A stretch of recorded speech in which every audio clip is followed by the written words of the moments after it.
द्वितीय विश्व युद्ध का अंत हो चुका था।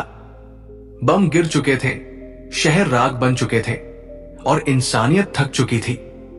दुनिया उम्मीद कर रही थी कि अब शांति लौटेगी, लेकिन कुछ और ही होने वाला था। विजेता दो थे, अमेरिका और सोवियत संघ। पहले तो साथ थे, लेकिन जल्द ही उनकी आंखों में एक दूसरे के लिए शक उभरने लगा।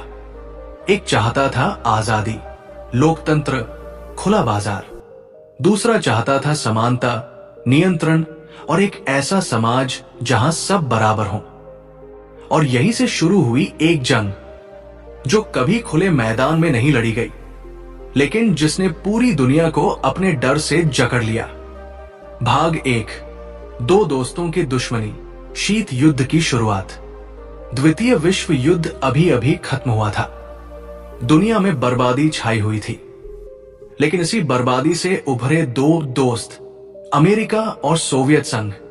ये दोनों मिलकर हिटलर को हराने में कामयाब तो हो गए थे, मगर अब इनकी राहें अलग हो चुकी थी। अमेरिका चाहता था आजादी, व्यापार और लोकतंत्र। सोवियत संघ चाहता था समानता, साम्यवाद और एक पार्टी शासन। जैसे दो रास्ते एक ही चौराहे से निकले, मगर मंजिलें बिल्कुल अलग हो। यूरोप के बीचों बीच बर्लिन शहर था, जहां दीवारें खड़ी होने लगी।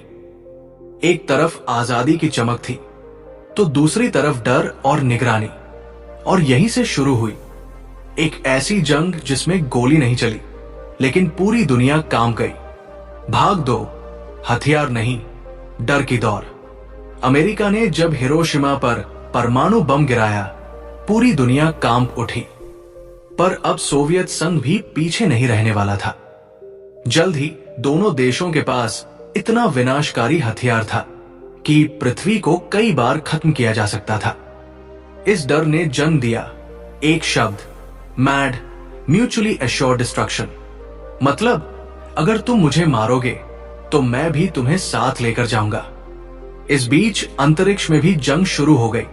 स्पुतनिक नाम का छोटा सा उपग्रह आसमान में अमेरिका की नींद उड़ाने लगा। अब ये जंग जमीन से उठकर आकाश तक पहुंच चुकी थी। भाग 3, छाया में लड़ी गई लड़ाइयां। शीत युद्ध की असली चालें पर्दे के पीछे चल रही थी। अमेरिका की तरफ से था CIA और सोवियत संघ की तरफ से KGB। कोरिया, वियतनाम, अफगानिस्तान, ये वो मैदान थे जहां दोनों महाशक्तियां खुद नहीं लड़ी, लेकिन दूसरों से लड़ी। इसे कहते हैं प्रॉक्सी वॉर। एक दिन ऐसा भी आया जब सोवियत संघ ने क्यूबा में मिसाइलें तैनात कर दी और अमेरिका सिर्फ एक बटन दूर था परमाणु युद्ध से। 13 दिन तक पूरी दुनिया सांसें रोके बैठी थी। उसी दौर में एक और आवाज उठी, हम न पूरब के साथ न पश्चिम के।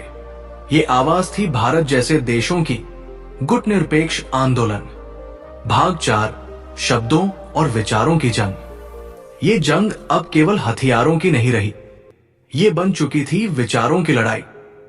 एक तरफ अमेरिकी टीवी पर दिखता था सपनों का अमेरिका, दूसरी तरफ सोवियत स्कूलों में पढ़ाया जाता था पूंजीवाद है शोषण का जाल। दोनों तरफ लोग खुश नहीं थे, लेकिन मानते थे कि वो सही है।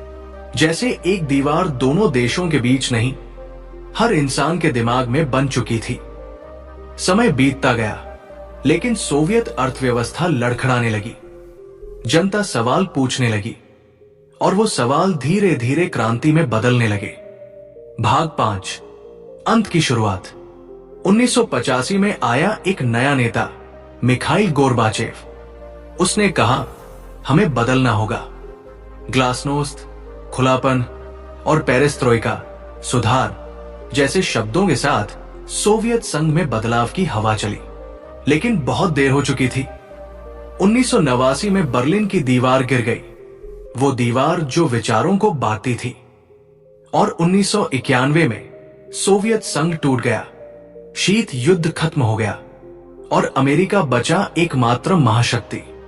लेकिन पीछे रह गई कहानियां, डर की, चालों की और एक ऐसी जंग की जो कभी लड़ी ही नहीं गई, लेकिन फिर भी पूरी दुनिया को बदल गई।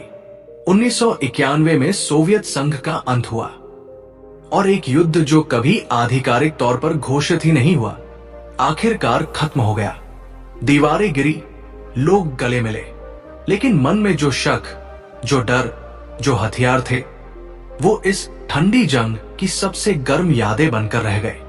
शीत युद्ध ने हमें सिखाया कि जंग केवल गोली से नहीं होती, कभी कभी नजरें ही काफी होती है। अगर आपको इतिहास की ये अनकही, अनसुनी कहानियां पसंद आती हैं, तो चैनल को जरूर सब्सक्राइब कीजिए, क्योंकि अगली बार हम लाएंगे एक और ऐसी कहानी जो किताबों में नहीं, किस्सों में मिलती है। मिलते हैं अगले वीडियो में।